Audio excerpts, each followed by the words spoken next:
لائق تکریم معزز مکرم محتشم باوقار سادات کرام علماء ذوی الاحترام مشائخین کرام بالخصوص بلبل باغ رسالت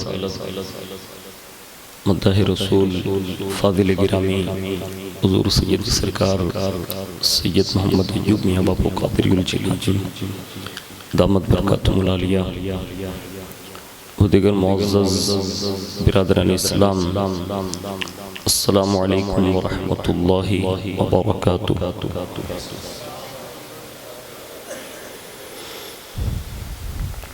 الحمدللہ رب العالمین والعاقبۃ للمتقین والصلاة والسلام علی سید الانبیاء والمرسلین وعلى آلہ واصحابہ وازواجہ وذریاتہ واہل بیتہ وابنہ الغوث الاعظم الجیلانی ومعین الملت والدین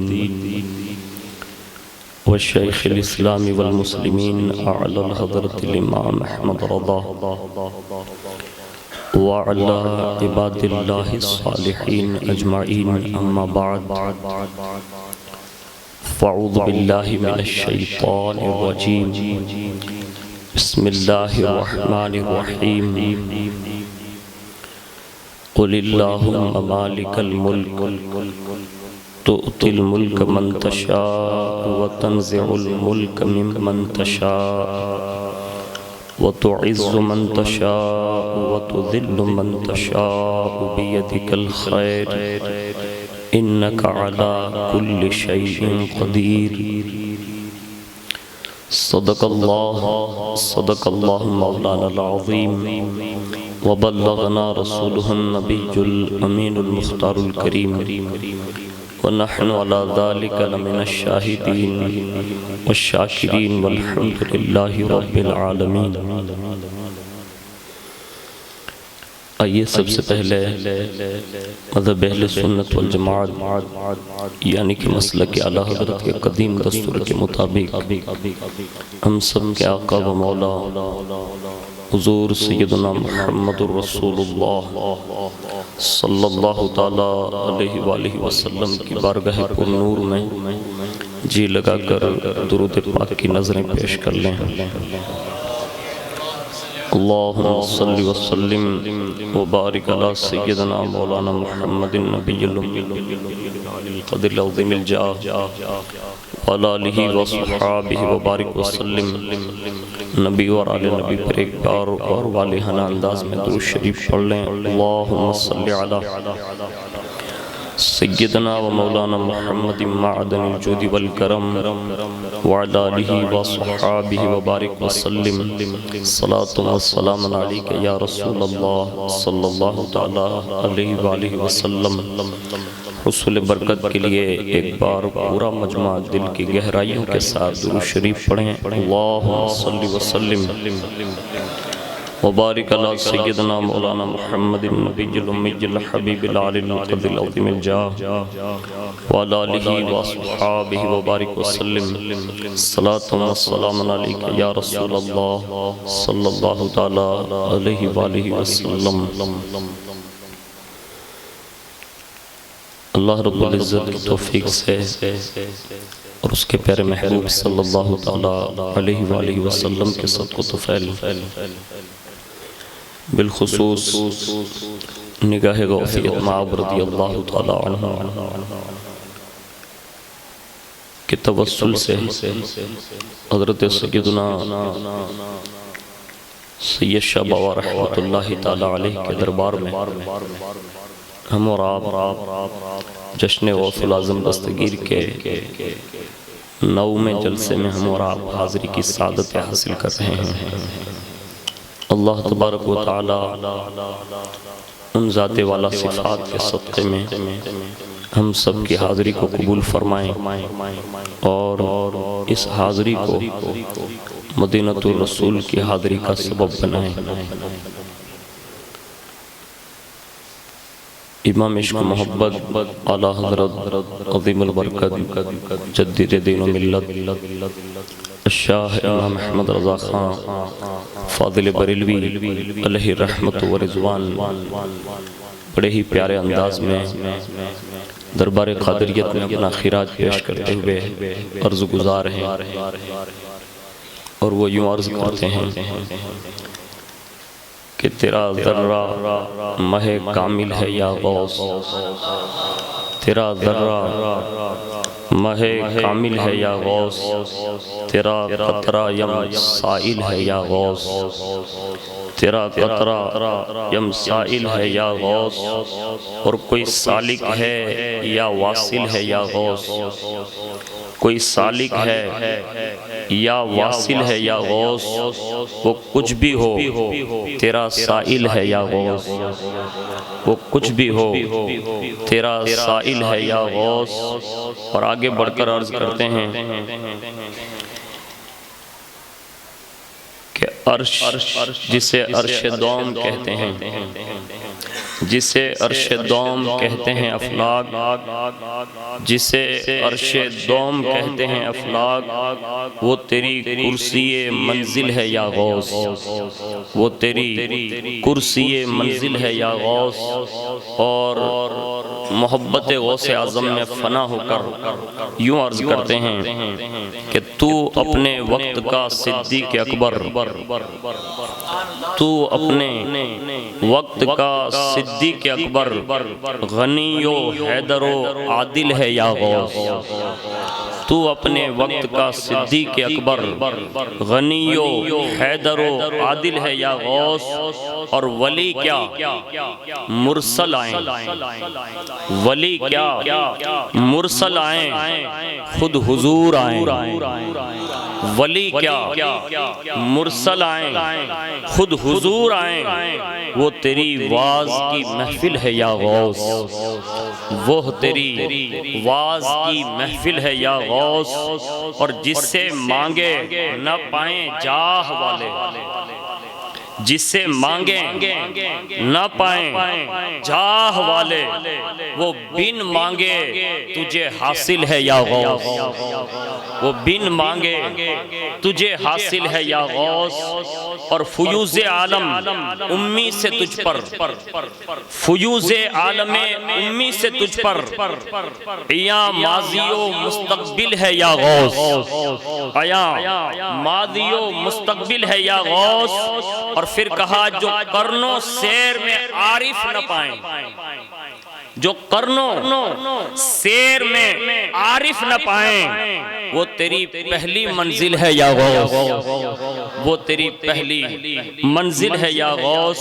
اور آگے بڑھ کر عرض کرتے ہیں ملائک کے، بشر کے، جین کے حلقے، ملائک کے، بشر کے، جین کے حلقے، تیری ذو ماہ ہر منزل ہے یا غوث، تیری ذو ماہ ہر منزل ہے یا غوث۔ اور بخارا و عراق و چشت و اجمیر، بخارا و عراق و چشت و اجمیر، تیری لو شمع ہر محفل ہے یا غوث، تیری لو شمع ہر محفل ہے یا غوث۔ اور جو غوث پاک کا نام لیتا ہے تو کہتے ہیں کہ جو تیرا نام لے، جو تیرا نام لے، ذاکر ہے پیارے، تصور جو کرے شاغل ہے یا غوث، تصور جو کرے شاغل ہے یا غوث۔ اور پھر کہتے ہیں کہا تو نے جو مانگو ملے گا،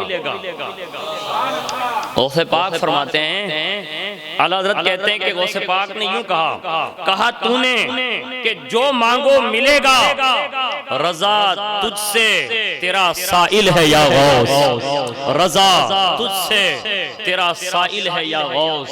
ایک مرتبہ بڑی محبت کے ساتھ درود شریف پیش کر لیں، اللہم صلی علی سیدنا مولانا محمد معدن الجود والکرم وعلی آلہ وصحابہ وبارک وسلم، صلاۃ و سلام علیک یا رسول اللہ صلی اللہ تعالی علیہ وآلہ وسلم۔ میں نے قرآن عظیم کی بہت ہی مشہور و معروف آیت کریمہ آپ کے سامنے پیش کرنے کی سعادت حاصل کی ہے۔ اس کے سوا بھی پیچھے ایک آیت اگر آپ قرآن عظیم میں دیکھیں گے تو آپ کو ضمناً ایک آیت مل جائے گی۔ اس آیت کی خصوصیت یہ ہے کہ اگر بندہ ہر نماز کے بعد 5 مرتبہ اگر پڑھ لیتا ہے تو اللہ تعالیٰ اسے دنیا میں غنی کر دے گا۔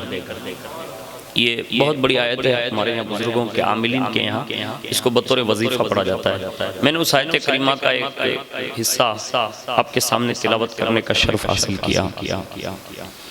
اس کا شان نزول یہ ہے کہ اللہ کے پیارے حبیب صلی اللہ علیہ وسلم بموقع جنگ خندق کے صحابہ کے سمیت خندق کھود رہے ہیں، اور اس خندق کھودنے کے درمیان ایک چٹان نکلی، یعنی پتھر۔ صحابہ نے چاہا کہ اسے توڑ دیں، لیکن بڑی طاقتوں کے باوجود بھی ان سے وہ چٹان ٹوٹی نہیں۔ اور جب وہ چٹان ٹوٹی نہیں تو صحابہ کا ایک طرز عمل تھا کہ جب بھی معمولی سی بھی مصیبت آئے نا تو فریاد حضور سے ہی کرتے تھے، یعنی حضور سے ہی کہہ دینا، بس عریضہ پیش کر دینا۔ اور انہیں معلوم ہے کہ اللہ نے انہیں مشکل کشا بنا کر بھیجا ہے۔ تو جنگ کا موقع ہے لیکن خندق کھودے جا رہے ہیں چاروں طرف، اور اس لحاظ سے صحابہ نے جب بہت کوشش کر لی کسی سے نہیں ٹوٹی تو آخر میں حضور کی بارگاہ میں حاضری دی اور عریضہ پیش کیا کہ حضور ایک خندق نکل آئی ہے لیکن وہ ٹوٹنے کا نام نہیں لیتی۔ اب حضور چل کر تشریف لائے، اور جیسے حضور تشریف لائے حضور نے ہاتھ میں گرز لیا، اور گرز لینے کے بعد ایک گرز لگایا، پتھر کے اندر سے ایک چنگاری نکلی۔ حضور نے فرمایا اللہ اکبر، یہ تکبیر بیان کی، اور حضور نے فرمایا میرے صحابہ مبارک ہو، ملک روم فتح ہوگا۔ دوسرا گرز لگایا، ایک چنگاری نکلی، حضور نے تکبیر بیان کی اللہ اکبر، اور ارشاد فرمایا، کہا مبارک ہو، ملک فارس فتح ہوگا۔ تیسرا گرز لگایا، ملک شام یا ملک یمن کی خوشخبری دی، یعنی بڑی بڑی اس زمانے کی سپر طاقتیں جو تھی حضور نے بشارتیں دی، اور سب صحابہ چٹان کا ٹوٹنا بھی دیکھ رہے تھے اور مصطفیٰ کی زبان سے وہ بشارتیں بھی سن رہے تھے۔ بڑے خوش ہو گئے سب، اور جب بڑی خوشی کی ایک لہر دوڑ گئی نا تو اب ظاہر سی بات ہے صحابہ تو خوش تھے، ایک تو چٹان ٹوٹی اور دوسری خوشخبری کی اتنی بڑی بڑی طاقتیں ایک دن ہمارے قبضے میں آئے گی۔ لیکن اس دور میں بھی جو کچھ منافقانہ انداز میں جو وہاں ساتھ میں بطور کلمہ پڑھ کر صرف بناوٹی مسلمان بن کر جو زندگی گزار رہے تھے اور معاذ اللہ اندر سے حضور کی باتیں دشمنوں تک پہنچانے کا کام کرتے تھے، یعنی یہ منافقت ہے۔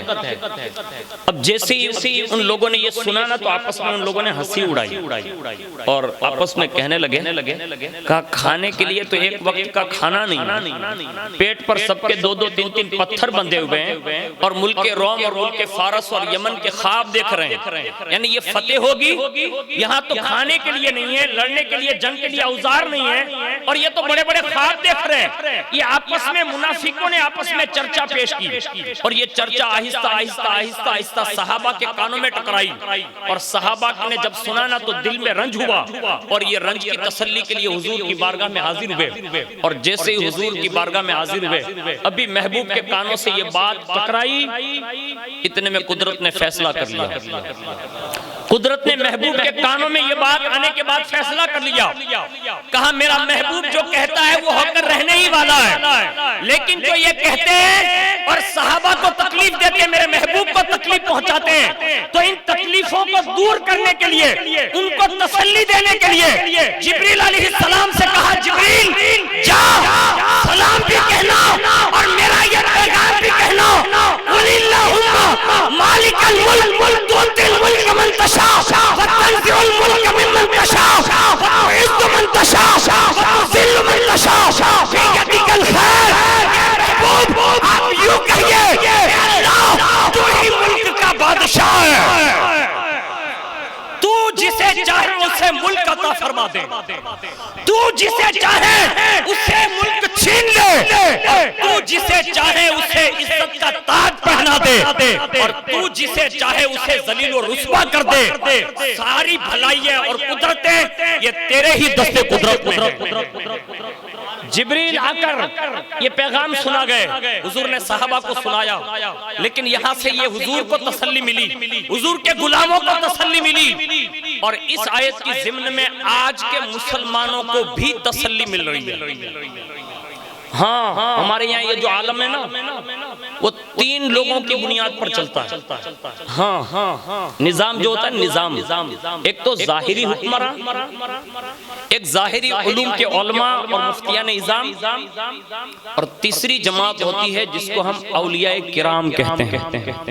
اور یہ تینوں کا ایک بہترین دور ہوتا ہے, چاہے وہ ظاہری حکمراں اگر حقیقی معنوں میں وہ عادل ہے, عدل کا پیکر ہے. اب دیکھ لیجئے جس دور میں بھی عدل ہوا, حکمرانوں نے عدل کیا, قوم کے ذمہ داروں نے اگر عدل کیا, اللہ نے پوری قوم کو خوشحالی عطا فرمائی ہے. ایک زمانہ حضرت عمر بن عبدالعزیز کا گزرا ہے جس کے بارے میں یہ مشہور ہے کہ حضرت عمر بن عبدالعزیز کے زمانے میں بکری اور بھیڑیا دونوں ساتھ میں مل کے ایک گھاٹ پہ پانی پیتے تھے. یعنی کوئی جانور بھی کسی جانور پر حملہ نہیں کرتا تھا, درندہ بھی. اب آپ اندازہ لگائیں کہ ان کا عدل کتنا رہا ہوگا. آج ہمارے یہاں حالات یہ بنے ہوئے ہیں کہ ہم عدل سے نکل چکے, انصاف سے نکل چکے, آج ہمارے پاس وہ چیز نہ رہی. یہ ظاہری حکمراں کی میں نے ایک بات بتا دی. دوسری ہوتی ہے علماء ربانیین, اللہ نے جس کو حقیقی معنوں میں ظاہری علوم کا ایک خزینہ عطا فرمایا ہو, اور وہ صحیح معنوں میں اپنا ظاہری حق سچ بتانے لگے, تو آج بھی امت کے اندر اللہ خوشحالی عطا فرما سکتا ہے. لیکن آج بڑا مشکل دور ہے نا, ہر آدمی کو اپنی نوکری کی فکر ہے, سب کو ہے نا, ائمہ ہیں, مدرس ہے, جو بھی ہے, سچ بتانے سے لوگ قاصر ہے. ظاہری علوم والوں کی میں بات کر رہا ہوں. ہاں اگر آج بھی علماء ربانیین اگر حق کہنے لگے تو آج بھی امت راہ مستقیم پر آ سکتی ہے. لیکن آج ہم سے حق چھپا لیا گیا, اور جو لوگ جانتے ہیں سب کو پتا ہے, لیکن پھر بھی کوئی بولنے کے لیے تیار نہیں. اس کی وجہ یہی کہ تم ظاہری علم کو چھپا رہے ہو. اور تیسری جماعت جسے اولیاء کہتے ہیں, ان کے پاس باطنی حکومت ہوتی ہے. ظاہری حکمراں تو وہ ہوئے جو ظاہر میں کام کرتے ہیں, باطنی حکومت ان کے پاس ہوتی ہے. دوسرے نمبر پر ان کے پاس ظاہری علوم بھی ہوتے ہیں اور باطنی علوم بھی ہوتے ہیں, اور ان کے پاس پاور کتنا ہوتا ہے دنیا کبھی بھی اس کا تصور نہیں کر سکتی. اتنے بڑے پاور کے ساتھ ان کو بھیجا جاتا ہے. اب یہ کتنا پاور ہے, ہم حضور غوث پاک کے مراتب سماعت کر رہے ہیں, لیکن سن لو, یہ نظام جس کو ظاہری حکومت اور باطنی حکومت, یہ اس آیت سے سمجھی جا سکتی ہے. اللہ رب العزت جس سے چاہتا ہے اسے ملک دیتا ہے, جسے چاہتا ہے. اب آپ ہندوستان کو ہی خالی لے لیں, دوسرے ملک میں جانے کی بھی ضرورت نہیں. آج پوری دنیا میں نہ جانے ہندوستان کے کتنے بادشاہ گزرے, کتنے لوگ گزرتے گئے. ایک وقت وہ آیا کہ سب بدلتے رہے, آتے رہے, جاتے رہے. آج بھی آ رہے ہیں, جا رہے ہیں, سب بدل رہے ہیں ظاہری طور پر جو حکومت کرتے ہیں. اور اس میں ایک مسلمانوں کا بھی دور آیا تھا, ظاہری بادشاہوں کا بھی. لیکن جب سے ہند میں میرے خواجہ تشریف لے آئے, اب دیکھ لیں آپ, ظاہر میں کرسی پر کوئی بھی ہو, لیکن باطن میں غیروں کے دلوں پر بھی اگر کسی کی حکومت چلتی ہے تو ہندوستان کے شہنشاہ سلطان غریب نواز کی چلتی. اور اسی طرح آپ کسی بھی قبیلے کو دیکھ لیں, کسی بھی بستی کو دیکھ لیں, کسی بھی علاقے کو دیکھ لیں, ظاہر میں کوئی بھی ہو لیکن باطن میں اثر اسی کا چلتا ہے جو قبر میں لیٹا ہوا ہوتا ہے, یعنی ولی کامل ہوتا ہے. اسی طرح میں آپ کو اسی انداز میں یہ سمجھانا چاہتا ہوں کہ اگر ظاہری علم مل جائیں, تھوڑا بہت ہی صحیح, لیکن اگر مل جائے نا تو ظاہری علوم کو بھی اچھے کام میں خرچ کرنا چاہیے. اور اس کی مثال حضور سیدنا غوثیت مآب نے کر کے دکھا دی.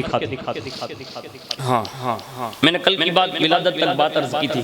اب غوث پاک کو کون کون سی حکومت ملی ہے ہم اس کو بیان نہیں کر سکتے. ابھی اعلیٰ حضرت نے کہا نا کہ تو اپنے وقت کا صدیق اکبر, تو اب یہ کیا تھے وہ تو اللہ بہتر جانے, لیکن اتنا ضرور ہے کہ حضور غوث پاک کی ولادت کے بعد جو آپ کا بچپن گزرا، اس بچپنے میں ہی اللہ نے سینکڑوں علوم و فنون جو ظاہری طور پر تھے اور جو باطنی طور پر، اس میں سب سے بڑا پاور جو دیا نا وہ یہ دیا. سنیے غوث پاک فرماتے میرا بچپن ہے، اپنے مکان کے صحن میں اپنے ہم عمر بچوں کے ساتھ میں حاضر تھا. اچانک ایک غیب سے آواز آئی، کہے میرے محبوب عبد القادر، عاشقی چاہتے ہو کہ معشوقی؟ بچپن ہے آپ کا، بچپن میں یہ آواز آئی، عاشقی چاہتے ہو یا معشوقی؟ کون سے مرتبے پر فائز ہونا چاہتے ہو؟ تم جو طلب کرو گے میری بارگاہ سے تمہیں عطا کر دیا جائے گا. اب جن کا بچپنا اتنا مشہور ہو، اب ان کی جوانی کیسی رہی ہو؟ تو فوراً انہوں نے اسی وقت فیصلہ نہیں کیا. آج ہم اور آپ فیصلہ بہت جلدی کر لیتے ہیں، ایسا جلدی فیصلہ نہیں کرنا چاہیے. بچپن میں ہو، جوانی میں ہو، بڑھاپے میں ہو، تھوڑا غور و فکر کریں. ہمارے بزرگوں نے کتنا بہترین فیصلہ لیا ہے ایسے کاموں میں بھی. غیب سے آواز ہے، اللہ کی طرف سے آواز دی جا رہی ہے، منادی ندا کر رہا ہے، عاشقی چاہتے ہو کہ معشوقی؟ اب اتنی بڑی مطلب ندا ہے اور اتنے بڑے رتبے پر فائز کرنے والا ہے رب، لیکن پھر بھی 3 بار یہ آواز آئی اور تینوں بار میں حضور غوث پاک رضی اللہ تعالیٰ عنہ نے کوئی جواب نہیں دیا اور سیدھے وہاں سے روتے ہوئے اپنی والدہ کی بارگاہ میں چلے گئے، یعنی ماں کے پاس گئے. آج ہمیں اور آپ کو بھی اپنے ماں باپ کا یہ خیال ضرور رکھنا چاہیے. اگر ہم نے اپنے ماں باپ کا خیال نہیں کیا نا تو ہم سچے غلام قادری نہیں بن سکتے. کوئی بھی کام کرو نا تو کم از کم اتنا تو ماں باپ کا حق آج بھی ہے. تم چاہے بھلے بیٹوں کے باپ بن چکے ہو، یعنی تمہاری عمریں بہت بڑی ہو چکی ہو، لیکن اگر ماں باپ گھر میں بوڑھے موجود ہیں نا تو کم از کم اتنا تو ضرور کرنا چاہیے کہ ان کے پاس جا کر اجازت لیں. وہ اجازت آپ کا لینا بھی ان کی دعا کا ذریعہ بن جائے گا. ہاں یہ ہوتا ہے ایسا. اب میں ماں باپ کی بات کرنے لگوں گا تو میرا یہ اصل عنوان رہ جائے گا، لیکن میں آپ کو حقیقت بتا رہا ہوں. کائنات میں رسول اللہ کے دیدار سے بڑھ کر کوئی چیز ہو سکتی ہے؟ مجھے آپ بتائیں. نہیں ہو سکتی. کائنات میں رسول اللہ کے دیدار سے بہتر کوئی چیز نہیں. لیکن واہ ویسے کرنی تیری عظمتوں کو سلام. لوگوں نے کہا آپ اتنے بڑے عاشق ہیں تو مدینہ شریف جا کر رسول اللہ کا دیدار نہیں کر لیتے؟ کہا گھر میں ایک بوڑھی ماں ہے، یہ جملہ کہا خدمت کرتا رہتا ہوں نا اس لیے وہاں جا نہیں پاتا، لیکن اجازت لوں گا اگر دے گی نا تو ضرور جاؤں گا. یعنی یہ جملہ کہا اور طارق نے پھر وہ پورا واقعہ آپ نے سنا ہے کہ ان کی والدہ نے جو اجازت دی اور کتنے ٹائم میں آنے کی اجازت دی، وہ مکمل ایک تفصیل ہے. لیکن میں نے صرف آپ کو اشارہ دے دیا کہ رسول اللہ کا بھی دیدار کرنا ہونا تب بھی ضروری ہے کہ کم از کم اپنی ماں سے پوچھ کے نکلا کریں. آج سے یہ دل میں ارادہ کریں. آج ہمارے یہاں یہ حالات بنے ہوئے ہیں، سب کا مزاج ہے ہمارا آپ کا سب کا اور پورے گجرات میں چل رہا ہے. لوگ کہتے ہیں کہ تقریر میں مزہ بہت، یہ جملہ آپ سنتا ہوں، مزہ بہت نہیں. یہ وہ پروگرامات مزہ کے لیے نہیں ہوتا، اس کو نوٹ کر لیں. یہ لطف کے لیے نہیں ہے، یہ ہم سب کے دل اور ہم سب کے ظاہری اعضاء کی اصلاح کے لیے پروگرام ہوگا. محفل کا جو مطلب ہے نا وہ یہی ہے کہ آپ نے اس بزم میں سے لیا کیا، آپ نے کیا حاصل کیا اور کون سی چیز پہ عمل کیا.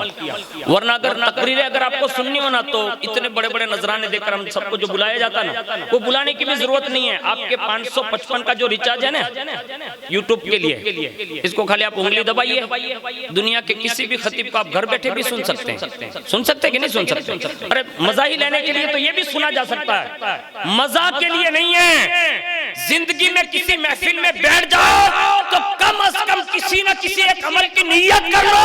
تمہاری ایک نیت کی وجہ سے اللہ نے چاہنا تو ہزاروں کی بخشش کا ذریعہ بن سکتا. یہ اصل مقصد ہے. ہم نے تو یہ سنا اللہ ماشاءاللہ، یہ نئی بات سن کر اش اش کر لینا بھی کمان نہیں ہوگا، بلکہ اس نئی بات سے ایک نہ ایک چھوٹا سا ہی سبق حاصل کر لینا یہ سب سے بڑی نعمت ہوگی. اب کوشش کریں گے، یہ 9واں پروگرام چل رہا ہے ابھی، آپ اور ہم سب مل کر کچھ نہ کچھ ایسے کام کریں گے کہ جس کے ذریعے سے غوث پاک رضی اللہ تعالیٰ عنہ راضی ہو جائیں. اور اس میں سے ایک بہترین کام میں آپ کو عرض کرنے جا رہا ہوں، اگر دل میں آئے تو ضرور کریں. یہ میری طبیعت میں حقیقت بتا رہا ہوں، میں نے خود تجربہ کر کے دیکھا، آپ کو بھی کہتا ہوں، سالوں سے، یعنی یہ وہ مقدس جگہ ہیں جہاں سالوں سے حضور غوث پاک کے 11 پروگرام ہو رہے ہیں کہ نہیں ہو رہے ہیں؟ اور آج آپ دیکھیں الحمدللہ بڑی شان و شوکت کے ساتھ سنا کہ اتنے غلامان قادریت حاضر ہے الحمدللہ۔ اور یہ ٹرسٹ بورڈ جو ہے ماشاءاللہ بڑی جد و جہد کر رہے ہیں، یعنی درگاہ شریف کے جو ٹرسٹ ہے، مسجد کے ٹرسٹ، سب بڑی جد و جہد کر رہے ہیں۔ ہر عرس جو ان کی شان ہے، آبا و اجداد کا منا کر ہم سب کو اکٹھا کر کے، آخر یہ چاہتے تو خالی قادری محلے کے لیے بھی سیمت کر سکتے تھے نا، لیکن نہیں، سید جہاں ہوتا ہے نا وہ ماں کی طرح ہوتا ہے، اور وہ یہی چاہتے ہیں کہ جیسے ایک ماں اپنے تمام بیٹوں کو یکجا کر کے ہر چیز اس کے سامنے دے کر اسے فیضیاب کرنا چاہتی ہے، ایسے ہی یہ خانوادہ قادریت کے شہزادے دادا کے نام کا ٹرسٹ، مسجد کے نام کا ٹرسٹ بنا کر کوئی 12ویں کے 12 جلسے، کوئی محرم کے 10 جلسے، کوئی 11ویں کے 11 اور 12ویں کے 12 جلسے منا کر ہم سب کو یہاں جمع کرتے ہیں، اور یہ جلسے سارے فری میں ہو جاتے ہیں؟ نہیں، کوئی کام دین کا فری میں اس وقت نہیں ہو رہا ہے۔ حضور نے 1450 سال پہلے ارشاد فرمایا تھا، ایک وقت وہ آئے گا کہ دین کا کام بھی درہم و دنانیر سے ہوگا۔ نعرہ تکبیر، نعرہ رسالت، حضور غزالی میاں صاحب کی ایک مرتبہ درود شریف پڑھ لیں، اللہم صلی علی سیدنا مولانا محمد معدن الجود والکرم وعلی آلہ وصحابہ وبارک وسلم، صلاۃ و السلام علیک یا رسول اللہ صلی اللہ تعالی علیہ وآلہ وسلم۔ میری خوش بختی ہے کہ اس وقت حضور استاذ گرامی علی وقار استاذ العلماء حضرت علامہ مولانا غلام غوث علوی ہاشمی دامت برکاتہم القدسیہ کے صاحبزادے حضور سیدی سرکار غزالی میاں صاحب کی بلا تشریف فرما ہیں، الحمدللہ بڑے اچھے عامل ہیں اور روحانی طور پر بڑا اچھا کام کر رہے ہیں۔ سینکڑوں لوگ اس وقت خانوادہ علویت کا یہ شہزادہ، حضور شعیب الاولیاء کا یہ نبیرہ، جس سے سینکڑوں لوگ آج بھی روحانیت سے فیض پا رہے ہیں الحمدللہ۔ اور خاندان مولا کائنات کی یہ شان رہی ہے کہ ان کا بچہ چھوٹا ہی ہوتا ہے لیکن دلیر بڑا ہوتا ہے، اور آج کافی دن سے ماشاءاللہ انہوں میں تشریف فرما تھے، آج ملاقات ہوئی، میں نے دعوت پیش کی تو ماشاءاللہ وہ حاضر ہوئے۔ میں حضور والا کا شکر گزار ہوں اور عرض کرتا ہوں کہ حضور اس فقیر کے لیے بھی خاص دعا فرما دیں۔ ایک مرتبہ درود شریف پڑھ لیں، اللہم صلی علی سیدنا مولانا محمد معدن الجود والکرم وعلی آلہ وصحبہ وبارک وسلم، صلاۃ و السلام علیک یا رسول اللہ صلی اللہ تعالی علیہ وآلہ وسلم۔ یعنی بغیر پیسے کے کوئی کام نہیں ہوتا۔ آپ یقین جانیں اتنی جد و جہد اور اتنی شان و شوکت کے ساتھ سالوں سے جو کچھ ہو رہا ہے نا، الحمدللہ سب نے اپنے اپنے مقام پر اپنے اپنے دور میں سب نے کام کیا، آج بھی الحمدللہ جوان ایک بڑی کام کر رہی ہے۔ اب ہم سب کو یہ چاہیے کہ بظاہر کہیں یہ پروگرامات کے یا ٹرسٹ بورڈ کی طرف سے چندہ نہیں ہوتا، اب اچھی طرح جانتے ہوں کہ کئی سالوں سے انہوں نے یہ سسٹم بند کر دی۔ اب ہم عقیدت مندوں کو یہ چاہیے کہ جس دربار قادریت میں یہ بڑی شان سے اتنا بڑا خراج پیش کر رہے ہیں، ہمیں سامنے سے جا کر ان کے کندھے سے کندھا ملا کر ان کے نقش قدم پر جا کر غوث پاک کی بارگاہ میں کچھ پیش کرنے کی جسارت کر لینی چاہیے، اس لیے کہ کائنات میں اس وقت جو نظام ہے نا، آپ کو جو بھی کمانی مل رہی ہے نا، یہ ڈائریکٹ غوثیت مآب رضی اللہ تعالیٰ عنہ کی بارگاہ سے تقسیم ہو کر آتی ہے، کیونکہ نظام ہے ہی انہی کے ہاتھ میں، پورا نظام ہے ہی انہی کے ہاتھ میں۔ اگر ہم یہ جگہ پر اگر بخیلی کریں گے نا یا کنجوسی کریں گے نا تو پھر ڈاکٹر لے جائے گا، وکیل لے جائے گا، کھاکی کپڑے والا لے جائے گا، کالے کوٹ والا لے جائے گا، یا تو پھر کیا ہوگا، کہیں نہ کہیں وہ جائے گا۔ اس سے بہتر یہ ہے کہ کم از کم 1100 ہی شروع کر کہ اس سال 1100 دیتا ہوں غوث پاک کے نام پر، اللہ نے چاہنا آنے والا سال 11ویں نہیں پہنچے گی نا تو 11,000 دینے کے قابل بن جائے گا، لیکن کبھی ٹرائی کریں۔ آپ سے بھی عرض ہے کہ الحمدللہ یہ جلسے جلوس اور ابھی قریب ایک بہت بڑا جلسہ ہونے جا رہا ہے، تو آپ سب سے گزارش ہے کہ جن کو اللہ نے اہل ثروت بنایا ہے ہر طرح سے حصہ لے کر اس ٹرسٹ کا کندھے سے کندھا ملا کر اب غوثیت مآب میں اپنے انداز میں خراج پیش کریں تو انشاءاللہ اس کی برکتیں ہوں گی۔ لیکن سن لو، اللہ رب العزت نے جو مراتب ان نفوس قدسیہ کو دیے، خاص کر کے غوثیت مآب رضی اللہ تعالیٰ عنہ کو، اپنی والدہ کے پاس حاضر ہوئے اور روتے ہوئے عریضہ پیش کیا. کہا ماں، کہا کیا؟ کہا ابھی بارگاہ الہی سے ارشاد ہوا ہے. کہا کیا؟ کہا عاشقی چاہتے ہو یا معشوقی؟ اللہ اکبر. یہ رتبہ کوئی معمولی رتبہ نہیں ہے. عاشق لوگ جو گزرے ہیں نا، ان کی کیفیت بہت ہی مطلب الگ ہوتی ہے، اور معشوقیت کا تو درجہ ہی ایک نرالا ہوتا ہے. لیکن میں لفظ عاشق پر ایک بات عرض کر دوں کہ جس کو عشق مل جاتا ہے نا، تو پھر وہ ایسی باتیں کرتا ہے جس کو ہم سمجھ بھی نہیں پاتے. بڑے بڑے اہل علم نہیں سمجھ پاتے. اہل تصوف جس کو کہتے ہیں نا، یعنی جو حقیقی معنوں میں عشق الہی کا جام پی لیتا ہے، تو پھر اس کی باتیں بھی ایسی ہوتی ہے کہ آدمی فتویٰ بھی لگا دیتا ہے. ایک بہت بڑے ولی کامل تھے، عشق الہی میں سرشار تھے. تو ایک عالم دین وہاں پہنچ گئے، اور جیسے پہنچے نا تو کہا حضرت میں بھی چاہتا ہوں کہ میں کوئی تصوف کا یعنی عشق الہی کا کوئی سبق آپ سے پڑھ لوں. اب یہ کوئی معمولی بات تو نہیں تھے وہ فاضل یعنی عالم تھے، لیکن وہ اللہ کے ولی کے پاس گئے جو عاشق الہی تھے. انہوں نے کہا حضرت مجھے کوئی سبق پڑھا دیجئے نا. تو ایک نظر دیکھا، اور دیکھنے کے بعد فرمایا، کہا عالم دین ہے؟ کہا ہاں. کہا یہ ابھی آپ کا کام نہیں ہے، یہ بہت ہارڈ سبق ہوتے ہیں، اس کا پہلا سبق ہی اتنا ہارڈ ہوتا ہے، آپ ابھی کچھ نہ کچھ کہہ دیں گے مجھے. کہا نہیں حضرت، پورا دل لے کر آیا ہوں، آج سے پڑھوں گا ہی. اب عاشق بننا تو کوئی نانی ماں کا تو کھیل نہیں تھا. لیکن انہوں نے کہا کہ حضرت یہ عشق کا تصوف کا ایک سبق پڑھا دو. انہوں نے کہا حضرت آپ نہیں پڑھ سکیں گے. بار بار انہوں نے اصرار کیا نا، تو کہا سامنے بیٹھ جائیں گے. اب جیسے ہی بٹھایا نا تو پہلا سبق سنیے گا. یہ حقیقت میں کتاب میں ہے، مولانا جعفر مسکرا رہے ہیں، میں بالکل صحیح عرض کر رہا ہوں، آپ گھبرائے نہیں، میرے پاس کتاب ہے. یہ اللہ والوں کی شان ہے، جس کو عشق الہی کا مطلب وہ تصرف ملتا ہے تو پھر وہ یوں پڑھاتے ہیں. ہمارے اور آپ کے پڑھانے سے نہیں ہوتا. وہ فوری طور پر کہا پڑھائیے، تو کہا بیٹھ جائیے. بٹھا دیا ان کو. اب ہے وقت کہ عالم دین اور سامنے بیٹھا ہے عاشق الہی جس کو اللہ نے عشق سے سرفراز فرمایا. تصوف کا پہلا جملہ انہوں نے کہا حضرت کہیے. کیا کہوں؟ کہا اپنے آپ کو خدا سے بہتر جانو. کیا کہا؟ اپنے آپ کو خدا سے بہتر جانو. بس اتنا سنا.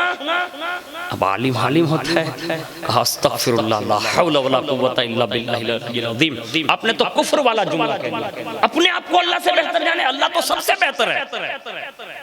ظاہر سی بات ہے نا، ظاہر یہی ہے. کہا یہ تو کفریہ کلمہ ہے، اپنے آپ کو اللہ سے بہتر سمجھے. کہا میں نے حضرت نہیں کہا تھا نا چلائیے نہیں، جائیے. نہیں پڑھنا ہے تو دماغ کیوں کھاتے ہیں؟ جائیے. میں نے تو پہلے ہی کہا کہ یہ ہارڈ ہے. کہا نہیں پڑھنا تو ہے، لیکن آپ کہا میں نے پہلا سبق پڑھایا ابھی اور آپ بھڑک گئے. تو کہا آپ چاہتے کیا ہے؟ کہا ایک کام کریں، ابھی نئے ہیں نا، ابھی آپ کو سمجھ میں نہیں آئے گا یہ سبق. باجو میں مسافر خانہ ہے، آرام کیجیے. عالم صاحب مسافر خانے میں یعنی گیسٹ ہاؤس میں ابھی چلے گئے. اب جب رات میں وہ گئے آرام کرنے کے لیے، کھانے کا وقت ہوا نا، تو یہ عاشق الہی جو بزرگ تھے نا، انہوں نے کیا کیا؟ سوکھی روٹی اور باسی سالن، تازی روٹی اور تازہ سالن، 2 ٹفن بھیجے. کہا یہ حضرت آئے ہوئے نا، ان کو دے دو کھانا کھانا. اب بزرگ کی مہمان نوازی کے مطابق وہ ٹفن بھی وہاں پہنچ گیا. اور جیسے ٹفن پہنچا نا، ابھی حضرت نے کھولا، ایک طرف تازی روٹی، ایک طرف باسی روٹی، ایک طرف تازہ سالن، ایک طرف باسی سالن. بیٹھ کے دسترخوان پہ ابھی بسم اللہ ابھی بولنے ہی والے تھے نا، اتنے میں دروازے پہ دستک آئی مسافر خانے. کہا ہے کوئی جو اللہ کے نام پر کچھ کھلا دے؟ کس کے نام پر؟ زور سے اللہ کے نام پر. اب جیسے ہی آواز آئی نا، تو عالم دین ہے تو کہا کہ اللہ کے نام پر کچھ نہ کچھ دے دینا چاہیے. اب فیصلہ کر رہے ہیں تازہ دوں کہ باسی دوں. جس کے پاس علم ہے اس کی یہ کیفیت میں آپ کو بتا رہا ہوں. اب ہمارا اور آپ کا کیا حال ہوگا نا، وہ اللہ بہتر جانے. یہ بہت بڑی باتیں ہیں. اب فیصلہ کریں تازہ دوں کہ باسی دوں. آج ہمارے یہاں دیکھیں جب بچتے ہیں نا، تو لوگ کہتے ہیں دارالعلوم دیا ہو نہیں. ہوتا ہے نا. کافروں کو کھلانے کے لیے اسپیشل VIP کھانا تیرے پاس ہے، اور رسول اللہ کے مہمانوں کے لیے تو بچا کچا بیچتا ہے. افسوس ہونا چاہیے ہماری زندگی میں ہمیں کہ ہم نے ان لوگوں کی قدر نہیں کی. یہ لوگ کیا ہیں؟ لوگ کہتے ہیں، کہا دیکھ آنکھی بچے لیجو سید واڑا میں مکلی جو نہیں. استغفر اللہ، تو نے دنیا کے مالداروں کے لیے، امیروں کے لیے بہترین سے بہترین کھلایا اور بچ گیا. تو نے یہ قادری محلوں کو یاد کیا؟ کبھی یہ نہ کرنا، اس لیے کہ یہ معمولی لوگ نہیں ہیں، ان کی طاقتوں کا اندازہ لوگوں کو یہاں نہیں چلے گا، قیامت کے دن چلے گا۔ حضور فرماتے ہیں، رسول اللہ فرماتے ہیں، اگر کوئی نزا کی سکرات، یعنی نزا اور سکرات، موت کی سختی، قبر کے اندھیرے اور میدان عالم برزخ کے اعلیٰ درجات اور خاص کر کے وہاں کے عذابات اور قیامت کی وحشت، پل صراط کے خوف، میزان عمل کے موقع پر اور خاص کر کے حوض کوثر پر جب پیاس کی شدت لوگوں کو لگے گی، اگر کوئی چاہتا ہے کہ یہ سارے مقامات اگر کسی کے لیے آسان کر دیے جائیں تو فرمایا میرے بیٹوں سے محبت کرو، میرا مولا یہ ساری منزلیں تمہارے لیے آسان کر دے گا۔ اب میں یہ نہیں کہہ سکتا کہ ہم سب کے یہاں سب کچھ دینے کے عادی ہیں، ہمیں یہ چاہیے کہ یہ 11 روز جو پروگرام ہوتے ہیں نا، تو ہمیں سید شاہ بابا کا ٹرسٹ بھرپور وہ چندہ نہیں کرتا، لیکن ہمیں تو یہ چاہیے نا کہ ہم اپنی غلامی کا ثبوت پیش کریں، لیکن ہمارے مزاج میں یہ نہیں رہا، ہم اس چیز کے عادی ہو گئے، باسی اور تازے کے۔ لیکن سنو، علم ہے نا وہ بھی کبھی کبھی ہیچ ہو جاتا ہے، یہ حقیقت ہے، للہیت ایسے نہیں ملتی۔ اسی وقت وہ ولی کامل نے بھیجا اور حضرت فیصلہ کر رہے، فیصلہ کرتے کرتے دل میں یہ خیال ہوا کہ کام کرتے ہیں، کوئی سائل ہی تو ہے نا مانگنے والا، وہ باسی اٹھایا اور باسی اٹھا کے دونوں دے دیا۔ حضرت تازہ کھا رہے، تازہ، بالکل تازہ ترین، خوب پیٹ بھر کے کھا لیا، پھر نماز وغیرہ پڑھ کے سوئے اور دوسرے دن گئے حضرت کے پاس، یعنی جو عاشق الہی تھے، بزرگ تھے، حضرت تصوف کا سبق پڑھائیے، کہا پہلا تو پڑھایا، مانتے نہیں اب کیا پڑھو، حضرت دوسرا پڑھائیے، کہا پہلا سبق پڑھا نہیں اب دوسرا، کہا حضرت تھوڑا آسان والا پڑھائیے، لیکن شروع تو کرنا ہی ہے۔ اب وہ اللہ والے ہوتے ہیں، کہا ٹھیک ہے دوسرا پڑھا دیتا ہوں، کہا لیکن دوسرا بھی سن نہیں پائیں گے، ایسا تھوڑا ہوگا، پہلا تو ظاہر ہے کفریہ کلمہ یہ ہے وہ ہے، کہا ٹھیک ہے دوسرا پڑھا دیتا ہوں، کہا پڑھائیے، کہا کم از کم اپنے آپ کو خدا کے برابر سمجھو، پہلے بہتر کہا، پھر کیا کہا، اپنے آپ کو خدا کے برابر سمجھو۔ اب حضرت ہے، فوراً استغفر اللہ، لا حولہ نے، یہ وہ نے، سب حضرت کو کہہ ڈالا۔ حضرت نے کہا حضرت میں نے نہیں کہا تھا کہ آپ پڑھ نہیں پائیں گے، آپ جو فتویٰ دے رہے ہیں نا، آپ جو علمی بات جو کر رہے ہیں کہ میں نے یہ غلط کہا، کہا میں نے تو صرف پڑھانے کے لیے یہ جملے کہے نا، کہا ہاں، کہا آپ تو یہی کام کرتے ہیں، آپ خود تو اپنے آپ کو خدا سے بہتر سمجھتے ہیں، کہا استغفر اللہ میں ایسا سمجھ سکتا ہوں؟ تو حضرت نے پیچھے سے وہ ٹیفن نکالا اور سامنے رکھا، کہا حضرت اس کو جانتے ہو؟ اب حضرت نے دیکھا تو دیگچی بھی وہی تھی، یعنی اس زمانے کی جو کنڈلی رہی ہوگی وہی روٹی، کہا ہاں، کہا یہ کیا ہے؟ کہا یہ باسی روٹی باسی سالن، کہا کہاں سے آیا؟ کہا یہ تو میرے پاس آیا تھا، میں نے کسی سائل کو دے دیا تھا، کہا سائل نہیں تھا، فقیر ہی تھا، تمہارا امتحان لینے کے لیے آیا تھا کہ تم جو مجھ سے سبق سیکھنے آئے تھے، میں نے جب بات کی تو استغفر اللہ یاد آ گیا اور آپ نے یہ عمل نہیں کیا، یعنی خدا کے لیے بات آئی تو باسی دے دیا اور اپنے پیٹ کے لیے تم نے تازہ رکھ لیا، تو اپنے آپ کو بہتر سمجھا تبھی تو رکھا نا، یہ ہے عشق۔ اس لیے آپ دیکھیں نا کہ کربلا میں ایک عاشق رسول پہنچا تھا، عاشق الہی پہنچا تھا، آج تک کربلا سنائی جا رہی ہے، کیونکہ وہاں رب نے کہا علی اکبر دینا ہوگا، کہا لبیک، کہا علی اصغر دینا ہوگا، کہا لبیک، کہا قاسم جوان دینا ہوگا، کہا لبیک، کہا عباس علمبردار جیسا بھائی دینا ہوگا، کہا دے دوں گا، کہا پورا کنبہ دینا ہوگا، کہا دے دوں گا، کہا حسین جان دینی پڑے گی، کہا دے دوں گا، جان دے کر بھی کہتے ہیں مولا اب تو راضی ہے نا تو، یہ ہے عشق۔ ہم جو بڑھ پڑھ رہے ہیں نا وہ صرف کوری پارٹی ہے، ہمارے پاس عشق کی سوگات ہوتی نا تو اتنا مجھے چلانا نہیں پڑتا، لیکن یہ بڑے لوگ ہیں جس کو اللہ نے یہ درجے دیے ہوتے ہیں۔ لیکن ایک بات ضمن آ گئی تو میں نے عرض کر دی، غوث پاک فرماتے ہیں کہ میں نے میری والدہ سے جب یہ کہا نا تو میری ماں نے بڑی بہترین رائے عطا فرمائی، ماں ہوتی ہے، فوراً کہا بیٹے عبد القادر اب جب کبھی رب کی طرف سے یہ ارشاد ہو نا تو عاشقی مت مانگنا، یعنی مرتبہ عاشقی مت مانگنا، معشوقیت مانگ لینا، یعنی وہ معشوقی کا درجہ طلب کرنا۔ اب جب یہ کہا نا کہ معشوقیت کا درجہ مانگ لینا، تو غوث پاک کا اللہ کی بارگاہ کا ادب سنیے، اسی وقت فریضہ پیش کیا، کہا ماں میری وہ اوقات کہاں، یعنی میں کہاں اس قابل کہ میں درجہ معشوقی کے حوالے سے بھی کچھ عرض کر سکوں؟ وہ تو خود صمد ہے، اگر چاہے تو عاشق بنا دے، اگر چاہے تو معشوقی بنا دے، یہ اس کے فیصلے۔ ماں جب یہ کہا نا تو ماں کو بڑا پیار آیا، کہا بیٹے ایک بات عرض کروں؟ کہا فرمائیں۔ کہا بیٹا مجھے لگتا ہے تیرے ادب کی وجہ سے اللہ تجھے عاشقی بھی دے گا اور معشوقی بھی عطا فرمائے گا۔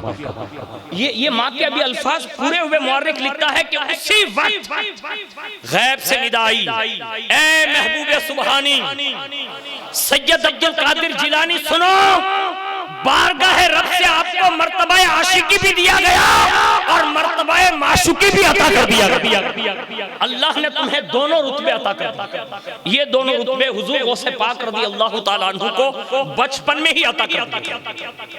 اب عاشق اور معشوق تو میں سمجھا نہیں سکتا، میں اس درس کا مطلب وہ کچھ بھی نہیں ہوں تو میں یہ سمجھاتا نہیں، لیکن غوث پاک نے جو عاشقوں کے لیے ایک بات کہی ہے، میں تمام شہزادگان اور تمام علماء قادریت کو پیش کر رہا ہوں۔ غوث پاک نے دو جملے عطا فرمائے، اگر آج ہم اور آپ سب عہد کر لیں کہ انشاءاللہ یہ دو جملوں کی پابندی کریں گے تو وہ عشق تو بہت بڑی بات ہے، لیکن کم از کم کچھ نہ کچھ اگر وہ چاہیں نا تو کچھ نہ کچھ ذرہ ضرور مل سکتا ہے۔ میں دو باتیں عرض کر رہا ہوں، آپ قبول کیجئے گا اور خاص کر کے اس کو لے کے جائیے گا اور اپنی زندگی کا ایک معمول بنائیے گا۔ غوث پاک نے دو جماعتوں کا نام لیا، فرمایا مساکین یعنی مسکین، مساکین اور عاشقین، ان کے دلوں کو قوت دو کلموں سے مل سکتا ہے۔ مسکینوں کے قلوب کی قوت یہ ہے، یعنی قوت قلوب المساکین۔ اگر کوئی بندہ مسکین ہے اور اس کے دل کو اگر قوت چاہیے تو حضور غوث پاک فرماتے ہیں وَلَا حَوْلَ وَلَا قُوَّةَ إِلَّا بِاللَّهِ الْعَلِيِّ الْعَظِيمِ کی تسبیح پڑھا کریں۔ یہ مسکینوں کے دلوں کی قوت ہے، اور یہ کتنی بڑی قوت ہے ہم اس کا اندازہ نہیں لگا سکتے، لیکن حدیث شریف میں اس جملے کو یہ کہا گیا ہے کہ یہ ڈائریکٹ اللہ کے خزانے میں سے حضور کو پیش کیا گیا۔ یہ جو لا حول ولا قوت ہے نا، وہ دوسرا جملہ غوث پاک فرماتے ہیں کہ عاشقوں کے دلوں کی قوت کے لیے آپ نے فرمایا اگر کوئی عاشق ہے اور اس کے دل کو اگر قوت چاہیے تو وہ یہ ضرب لگائیں، لا الہ الا اللہ، لا الہ الا اللہ، یعنی اس کو کثرت سے پڑھے۔ اس کلمے کے اندر یہ قوت اور طاقت ہے کہ اس کے عشق کی آگ کو اور زیادہ وہ تیز کر دے گا۔ آج ہمارے پاس یہ دونوں کلمے کہاں رہے؟ نہیں رہے۔ بڑی مشکل سے کوئی کبھی پڑھ لیتا اور ایسی چیز پہ پڑھتا ہے تو کبھی کبھی ہنسی بھی آتی ہے کہ کیا یہاں بھی یہ چیزیں پڑھی جا سکتی ہیں؟ یہ حال ہو گیا ہمارا، لیکن غوث پاک رضی اللہ تعالیٰ عنہ نے یہ ارشاد فرمایا۔ اس کے بعد غوث پاک رضی اللہ تعالیٰ عنہ فرماتے ہیں کہ میری زندگی کا کچھ حصہ یعنی 10 برس وہیں اپنے مدرسے میں جیلان میں رہ کر میں پڑھتا تھا اور لوگوں کے ساتھ مطلب اٹھتا بیٹھتا، لیکن جب 4 سال کی عمر ہوئی نا تو سب سے پہلے استاذ کے پاس پیش کیے گئے، اور جیسے استاذ کے پاس 4 سال سے لے کر 10 سال تک کی عمر جو تھی، خاص کر کے ہمارے یہاں مورخین نے یہ بات لکھی کہ 17 یا 18 سال، تو غوث پاک نے بچپنا 4 سال کی عمر سے لے کر 17 یا 18 سال تک ایسے نہیں گزار دیا، باقاعدہ اپنے شہر جیلان میں رہ کر پڑھے، اور اتنا پڑھے کہ سب سے پہلے 4 سال کی عمر میں پہنچے، اور جیسے ہی پہنچے نا تو اب اس وقت بسم اللہ خانی کا رواج تھا، تو اس رواج کے مطابق یا طالب علموں کو وہیں بسم اللہ پڑھانے کے لیے بھیج دیا جاتا ہے یا تو کوئی لے جاتا ہے۔ حضور غوث پاک فرماتے جب مجھے استاذ کے سامنے پیش کیا گیا اور میرے استاد نے مکتب میں کہا پڑھیے، اب جب انہوں نے کہا نا کہ پڑھو بیٹے بسم اللہ شریف، اب بسم اللہ کی ابتدا انہوں نے کی اور میں نے پھر پڑھنا شروع کیا۔ ایک ہی نشست میں نے 17 یا 18 پارے وہیں ختم کر ڈالے، 4 سال کی عمر میں، 4 سال کی عمر میں۔ آج ہمارے یہاں علم تراویح ہم جلدی سننے کے عادی ہیں، یعنی رمضان جیسے مہینے میں قرآن کی تراویح اگر کہیں ہوتی ہو نا تو ہم نہیں جا سکتے، کیونکہ پورا قرآن کون سنے گا بھائی؟ اور یہاں غوث پاک 4 سال کی عمر میں استاذ کے سامنے ہمارے یہاں ہم استاذوں کا حال یہ ہے کہ اگر وسیم باپو یا ایوب باپو اگر پونا پارا حدر میں پڑھ دینا تو ہم لوگ اٹھا جاتے ہیں اور کہتے ہیں کہ حضرت بابا بس، یعنی دیکھ کر قرآن پڑھنے والے بچوں کو کہتے تھے بس بابا بس کرو. اور قرآن کھانے میں اگر میرے جیسا آلسو مولانا چلا گیا ہونا تو دیکھا کہ اردی کلک تھی تو چھوکرا نے کی دے رکو گلجن چھوکرا. یعنی آج کے ہمارے حال یہ ہیں. اور وہاں غوث پاک کا بچپن یہ ہے کہ 17 یا 18 پارے زبانی سنائے اور وہ استاذ نے سنے. اور غوث پاک تھے جب 17 یا 18 ختم کر چکے نا تو پھر فرمایا اب یہاں سے مجھے آگے پڑھائیے. تو استاذ تھا. اسی وقت انہوں نے کہا کہ حضور شہزادے کہا آپ یہ بتا سکتے ہیں کہ یہ 17 کہاں سے یاد کیا؟ تو کہا ہاں بتا سکتا ہوں. کہا کہاں یاد کیا؟ کہا ماں کے پیٹ میں یاد کیا ہے. تو مجھے کبھی کبھی ہنسی آتی ہے. میں یہ نہیں کہتا اللہ بہتر جانے ہمارا حال کیا ہو گیا، لیکن حقیقت میں ماں اور باپ کی غیرت میں اگر آج بھی بچے غور و فکر کریں نا تو ہمیں اور آپ کو اچھائیوں کی طرف صحیح بتا رہا ہوں ہمیں یہ معمولات مل سکتے ہیں، لیکن ہم نے کبھی غور نہیں کیا. اس لیے اپنے ماں باپ کی غیرت کو سامنے رکھ کر جب بھی کوئی قدم اٹھائے نا تو ماں باپ کو سب سے پہلے لائیں دل و دماغ پہ، تو آپ کو کچھ پڑھنے کا موقع مل جائے گا. سنیے غوث پاک نے کہا کہ میری والدہ جو تھی نا وہ 17 یا 18 پاروں کی حافظہ تھی اور میں یہ پڑھ رہا تھا اور وہ سن رہا تھا اندر، اور سنتے سنتے میں نے یاد کر لیا. اور اس کے بعد فرماتے جب میں 10 برس کا ہوا نا تو مجھے باقاعدہ مدرسے آنے جانے کی اجازت مل گئی. میں آتا بھی تھا جاتا بھی تھا. لیکن غوث پاک فرماتے ہیں کہ کسی نے آپ سے سوال کیا تھا ایک زمانے میں کہ حضور آپ یہ بتا سکتے ہیں کہ اللہ نے آپ کو ولی کب بنایا، یعنی کس وقت آپ کو پتا چلا کہ آپ بھی اللہ کے ولی ہیں؟ غوث پاک فرماتے ہیں انا ابن 10 سنین فی بلدنا اخرج من دارنا واذهب الى المکتب فارى الملائکہ علیہم السلام تمشی حولی فاذا وصلت الى المکتب سمعت الملائکہ یقولون افصحوا لولی اللہ حتی یجلس. فرماتے ہیں کہ جب میں 10 برس کا تھا اور اپنے شہر جیلان کے مدرسے میں پڑھنے جاتا تو اپنے ارد گرد فرشتوں کو میں چلتے دیکھا کرتا تھا. یعنی 10 سال کے غوث پاک فرشتوں کو دیکھتے تھے کہ میرے آگے پیچھے. اور جب میں مدرسہ پہنچتا نا تو وہ فرشتے کہتے تھے جس کو میں سنا کرتا تھا کہ لوگوں مکتب میں جگہ کشادہ کر دو، اللہ کے ولی کو بیٹھنے کی جگہ عطا کرتا. یعنی جن کا 10 برس کی عمر کا یہ حال ہے کہ فرشتے آگے پیچھے ہیں. ایک روایت یہ ملتی ہے کہ جب بچپن میں غوث پاک فرماتے ہیں کہ میں جا رہا تھا نا تو ایک انسانی شکل میں ایک فرشتہ میرے پاس آتا اور مجھے مدرسے لے جاتا، خود بھی میرے پاس بیٹھا رہتا. کون بیٹھا رہتا؟ فرشتہ بیٹھا رہتا. پڑھنے کے لیے غوث پاک جا رہے ہیں لیکن کہتے میرے ساتھ چلتا، میرے ساتھ بیٹھتا. آج ہماری حالت کیا ہے کہ ہمارا بچہ اگر اسکول جاتا ہو نا تو ابا 2 3 کو کھڑکلا مار کے سینٹ جوسف بھی چھوڑنے جا سکتے ہیں اور سوامی نارائن میں بھی چھوڑنے جا سکتے ہیں. ادھر ایک بنی ہے وہاں بھی چھوڑنے جا سکتے ہیں، ادھر بھی چھوڑنے جا سکتے ہیں. جب دالون کا بات کرو نا دالون میں تمہارا چھوکرن مکی جاؤ تو ٹھیلولی نے ایکلو موکلی دی. یہ ہے وہ دیکھ لو نا، آپ سب کو دیکھ لو.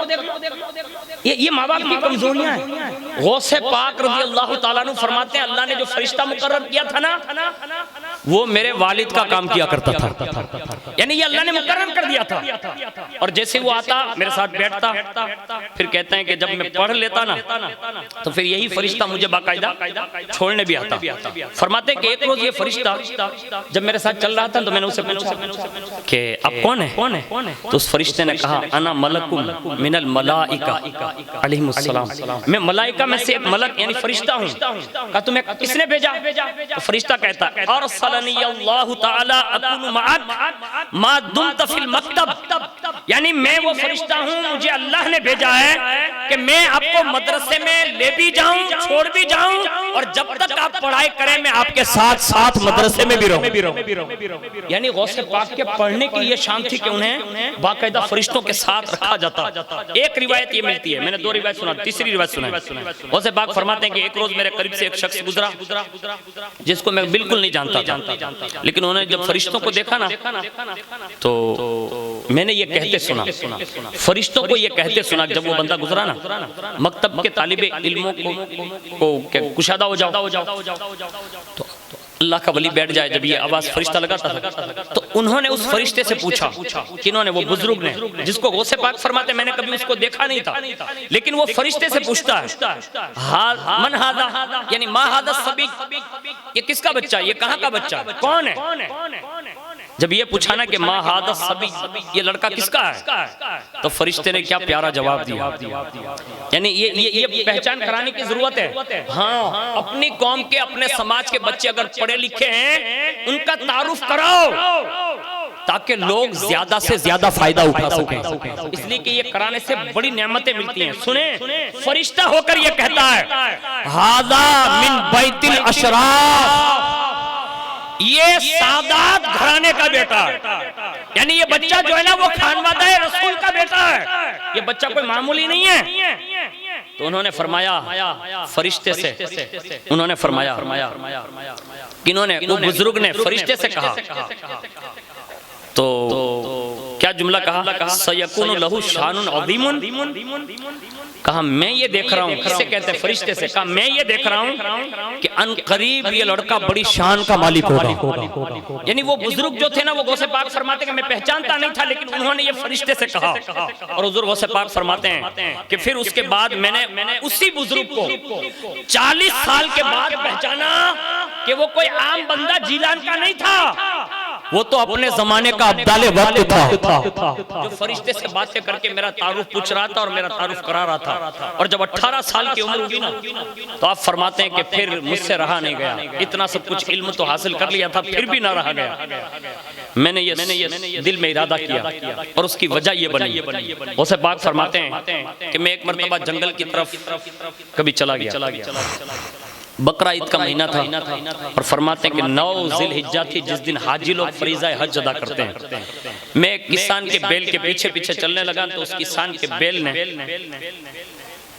وہ کسان نے کہا یہ ہل باندھ دو، اور جیسے ہی مجھے وہ ہل باندھنے کے لیے کہا نا تو میں باندھنے کے لیے گیا نا تو اسی وقت اس بیل نے میری طرف منہ کر کے کہا یا عبد القادر مالی ھذا خلقتا ولا بھذا امرتا، اے عبد القادر اس کام کے لیے نہ پیدا کیے گئے ہو نہ تمہیں یہ کام کا حکم دیا گیا ہے۔ حضور غوث پاک فرماتے ہیں اس جانور کی یہ عربی اور فصیح جملے نے میرے دل کا دریچہ کھول دیا، میں سیدھا وہاں سے بھاگا اور گھر آ کر اپنی والدہ کے پاس حاضر ہو گیا، اور جیسے میں فرماتے ہیں کہ میں اپنے مکان کی چھت پر چڑھا اور میں نے وہیں سے کھڑے کھڑے حاجیوں کو دیکھ لیا، یعنی میدان عرفات میں دیکھا، اور میرے دل کی کیفیت بدلی اور میں اپنی ماں کے پاس حاضر ہوا، اور اسی وقت میں نے عریضہ پیش کیا، کہا ماں مجھے اللہ کے لیے چھوڑ دے، مجھے آپ اجازت دے دیں کہ میں اتنا علم حاصل کر لوں، اتنا علم حاصل کر لوں اور میں بزرگوں کی بارگاہ میں خدمت میں حاضری دے دوں۔ اللہ اکبر۔ اب ماں ہوتی ہے اور ایک مدت کے بعد غوث پاک کی ولادت ہے نا، ایسے غوث پاک سے تعلق سے تاریخ میں ایک بات بتاؤں، ان کے ایک بھائی اور بھی تھے، کسی نے بڑے بھائی بھی لکھا اور کسی نے چھوٹے بھائی بھی لکھے، یعنی دونوں نام دیے۔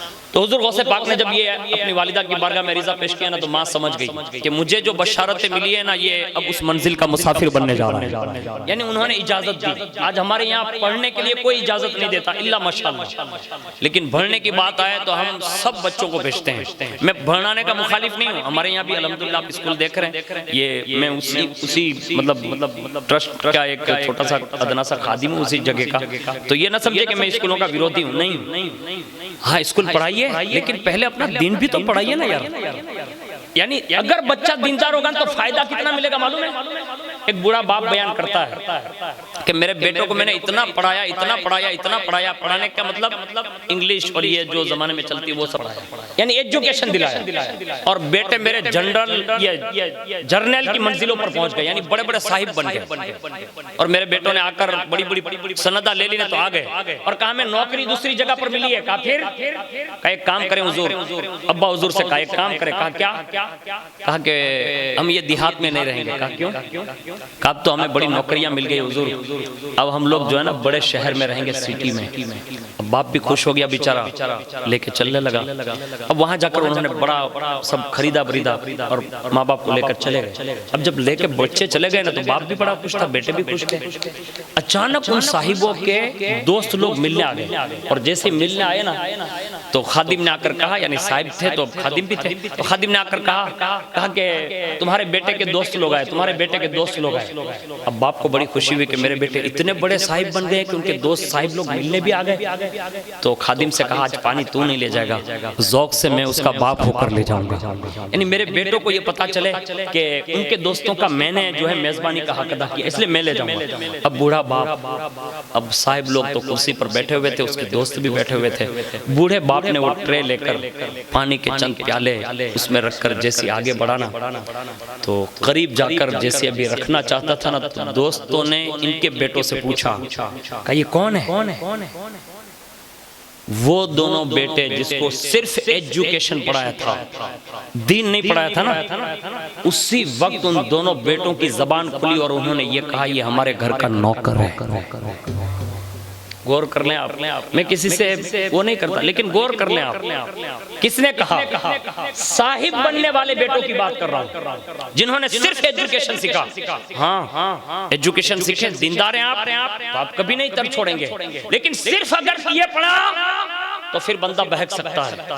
اور سنو جیسے یہ جملہ پورا ہوا بیٹوں کا کہ یہ ہمارا نوکر ہے، اتنے باپ کے ہاتھ سے وہ ٹرے چھوٹی، باپ بے ہوش ہو کر گر گیا۔ بیٹے تو ابھی اٹھنے بھی نہ پائے تھے کہ دوستوں نے دوڑ کر ان کو تھاما، اتنے میں وہ نیچے گر گیا تھا، لیکن بے ہوش تھا نا تو پانی چھڑکا، پانی منگا کر پانی چھڑکا، آنکھ کھولی، بچوں نے پوچھا، یہ جوانوں نے پوچھا کہا چچا کیا ہوا؟ کہا پہلے جو غلطی کر لی نا آج اس کا تیر سینے میں لگ چکا ہے۔ کہا کیا؟ کہا میں نے ان دونوں کو مزدوری کر کر کے پڑھایا ہے، یعنی بنوایا ہے، لیکن آج ان دونوں نے مجھے صلہ یہ دیا کہ وہ باپ کہنے بھی سے شرما گئے، انہوں نے مجھے اپنے گھر کا نوکر جان لیا۔ کاش میں صرف انہیں اسکول نہ پڑھاتا اور اللہ کا کلام قرآن عظیم اگر پڑھاتا یا رسول اللہ کی حدیثیں پڑھاتا تو قرآن کی تعلیم سے یہ ضرور تمہارے سامنے کہتے یہ وہ ہمارا عظیم الشان باپ ہے جس کے بارے میں قرآن نے کہا ہے کہ ان کے سامنے اف تک نہ کرنا۔ اگر میں نے انہیں رسول اللہ کی حدیث پڑھائی ہوتی تو یہ بیٹا مجھے نوکر نہ کہتا بلکہ میرا مرجایا ہوا چہرہ دیکھنے کے باوجود بھی کہتا میرے دوستو پہچان لو یہ ہمارا وہ عظیم الشان باپ ہے جو ہماری جنتوں کا دروازہ ہے۔ یعنی میرا تعارف یوں کراتا لیکن ہم نے دین نہیں پڑھایا نا، اس لیے انہوں نے میرا تعارف یوں کرایا۔ آج ہماری بھی یہی حالت ہے، لیکن اگر کوئی پڑھ لکھ کر بھی اگر ماں باپ کو ستائے نا تو وہ بھی اپنا احتساب کر لیں، اس لیے کہ آج کا کوئی پڑھا لکھا موسیٰ علیہ السلام نہیں بن سکتا ہے؟ بولو بھائی، یعنی کوئی عالم ہو جائے، فاضل ہو جائے، یہاں تک کہ کوئی ولی بھی ہو جائے، موسیٰ علیہ السلام تو نہیں بن سکتا نا۔ ویسے کرنے کی بار تابعین میں سے تابعی نہیں بن سکتا، ولی ہے لیکن وہ تابعی نہیں بن سکتا۔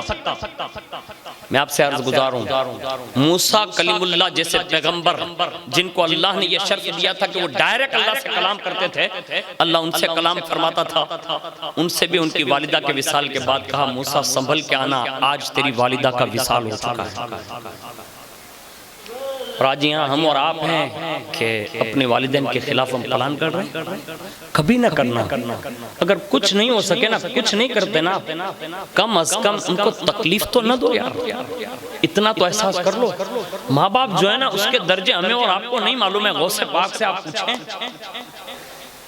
غوث پاک جب نکلنے کے لیے جا رہے ہیں نا پڑھنے کے لیے تو کہا ماں اجازت دے دیں، ماں نے کہا بیٹا جا میں تجھے اجازت دیتی ہوں۔ 40 درہم یعنی اشرفیاں پیش کی اور فرمایا بیٹا 80 تھی لیکن 40 تیرا حصہ ہے اور 40 تیرے بھائی کا حصہ ہے، اس کو قبول کر لیں۔ بغل میں ان کو سل دی اور غوث پاک رضی اللہ تعالیٰ عنہ کو روانہ کرنے لگی، اور روانہ ہوتے ہوتے حضور غوث پاک سے ان کی والدہ ماجدہ نے فرمایا کہا بیٹے جاؤ خدا کے لیے جاؤ، میں آج سے تمہیں اللہ کے لیے وقف کرتی ہوں، میں نے اپنے تمام حقوق تمہیں معاف کر دیے، اب جو ہماری ملاقات ہوگی تو صرف قیامت کے دن ہوگی، اس سے پہلے ہماری ملاقات نہ ہو پائے گی، لیکن بیٹا ایک کام ضرور کرنا۔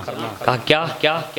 کہا بیٹا ہر موڑ پر سچ بولنا، کبھی بھی جھوٹ زبان سے نہ نکالنا، ایک وصیت یہ کی، اور دوسرا جو ماں تحفہ دیتی ہے نا تو بڑا تحفہ دیتی ہے، آپ سے بھی میں غوث پاک کی والدہ کے نام پر یہ جملہ سنا رہا ہوں، ان کی خیرات لے کر، ان کا صدقہ لے کر آپ تک پہنچا رہا ہوں۔ میں نے اس دعا کے بڑے کمالات دیکھے، میں اس کا طریقہ تو نہیں بتا سکتا، میں کوئی عامل نہیں ہوں، لیکن اگر کوئی بندہ پڑھ لینا تو اس کا فائدہ سنیے۔ غوث پاک کی والدہ نے تیسری بات یہ دی، ایک تو اللہ کے لیے وقف کیا، دوسرا سچ بولنے اور جھوٹ سے بچنے کی بات کی، اور تیسرا جملہ یہ کہا کہ بیٹا تمہارے والد ماجد نے مجھے ایک بطور امانت ایک دعا ارشاد فرمائی تھی، اور مجھے انہوں نے وصیت کی تھی کہ یہ دعا میرے بیٹے عبد القادر جیلانی کو عطا کر دینا۔ ماں نے یہ بات کہی، کہا تمہارے بابا دے کر گئے، اب ماں اور باپ دونوں ہو گئے،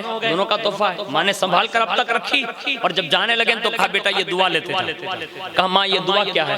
تو ماں نے کہا بیٹا یہ دعا یہ ہے جو تمہارے بابا نے مجھے اجازت دے کر امانت رکھی تھی، میں تمہیں اجازت دیتی ہوں، اور وہ دعا یہ ہے، بسم اللہ الرحمن الرحیم، اللہ الکافی وقصدت الکافی ووجدت الکافی کفان الکافی لکل کافی ونعم الکافی وللہ الحمد۔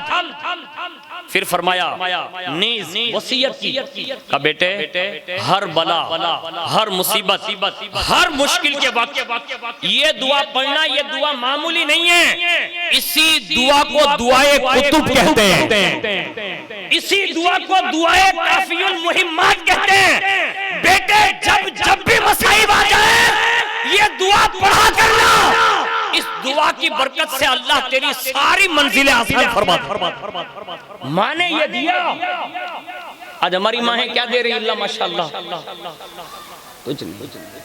اب وہ ایسا جملہ بولتی ہے جس کو میں یہاں اونا میں رواج ہے اس لیے بول رہا ہوں، تیری بھاتی بھرے، یہ جملہ ہے، یہ حقیقت ہے۔ یہ بچہ ہنسا، اس کا مطلب یہ سنتا ہے بیچارہ، ان کے ذہن میں ہے یہ باتیں۔ آج ہمارے یہاں بھاتی کس کی بھری جاتی؟ جو مر جاتا ہے۔ ماں خود ہی بددعا دے رہی ہے۔ ہماری قوم کی بیٹیوں کے پاس علم ہی نہیں رہا کہ اپنے بیٹوں سے بات کیسے کی، یعنی ان کو کیا کہا جائے۔ ہمارے بزرگوں کے یہاں ہے کہ مائیں جب دعائیں دیتی تھی نا تو شرابیوں کو بھی جنت میں حاجیوں کی صف مل جاتی تھی، یعنی ماں دعا دینے والی بھی تو ہو۔ اب یہ جملے جو استعمال کرے، اب اس کا بیٹا کیا کرے گا بیچارہ۔ کبھی یہ نہ کہے، ماں باپ میں سے کبھی بھی ایسا جملہ نہ کہے، اس لیے کہ ماں باپ کے جو جملے ہوتے ہیں نا وہ بڑے وزنی ہوتے ہیں اور ڈائریکٹ اجابت سے ٹکراتے ہیں، یعنی ان کا جو کہنا ہوتا ہے نا وہ فوری طور پر ہوتا ہے۔ اس لیے اسی وقت ماں نے یہ دعا تعلیم کی، اور پھر غوث پاک فرماتے ہیں کہ میں نے اس کو پڑھا، اور اس کے پڑھنے کا طریقہ یہ اس کتاب میں لکھا ہے کہ جب کوئی مشکل پیش آ جائے تو دعائے قطب 130 مرتبہ پڑھ لینا چاہیے، مشکل آسان ہوگی۔ اور غوث پاک اس پر فرماتے ہیں کہ اس دعا کی برکت سے میری ہر مشکل آسان ہوئی، اور مجھے جو مراتب اور مقامات ملے، آپ فرماتے ہیں یہ صرف اس دعا کی برکت کی وجہ سے ملے۔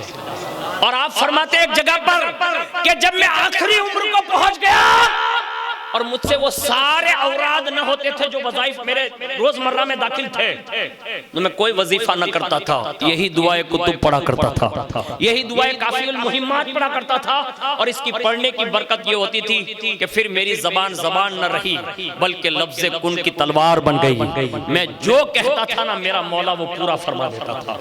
یہ ہے والدہ کی بارگاہ کا ادب، اور بارگاہ والدین کی طرف سے یہ تحفے ہم سب کو یہ کرنا چاہیے۔ بچے ہیں تو ماں باپ کا ادب کریں، ماں باپ ہیں بچوں کے لیے دعا کریں۔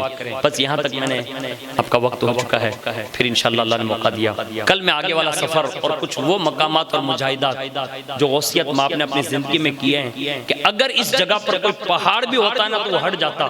اتنی بڑی منزل پر فائز ہونے کے باوجود بھی آپ نے جو مصائب و آلام سہے نا وہ ہم سب کی تسلی کے لیے کافی ہوں گے۔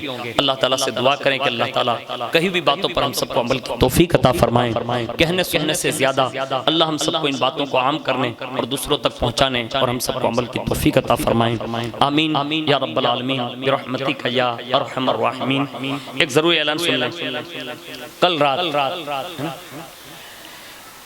بعد پروگرام انشاءاللہ سید شاہ بابا رحمۃ اللہ تعالی علیہ کی بارگاہ میں غسل شریف کا جو پروگرام ہوتا ہے رات کا، وہ سہانا منظر ہوتا ہے، اور میں نے غالباً گزشتہ یا اس سے پہلے والے سال حاضری دی ہے، اور اب ہر سال حاضری دیتے ہیں، اور اس سال بھی مجھے بڑا موقع میسر ہے کہ میں بھی حاضر ہوں گا، آپ بھی حاضر رہیں گے۔ اب سب سے گزارش ہے غسل شریف کے موقع پر بڑا ادب کا وقت ہوتا ہے، یعنی جب کسی کو غسل دیا جاتا ہے نا، وہ سہانا وقت کیوں ہوتا ہے؟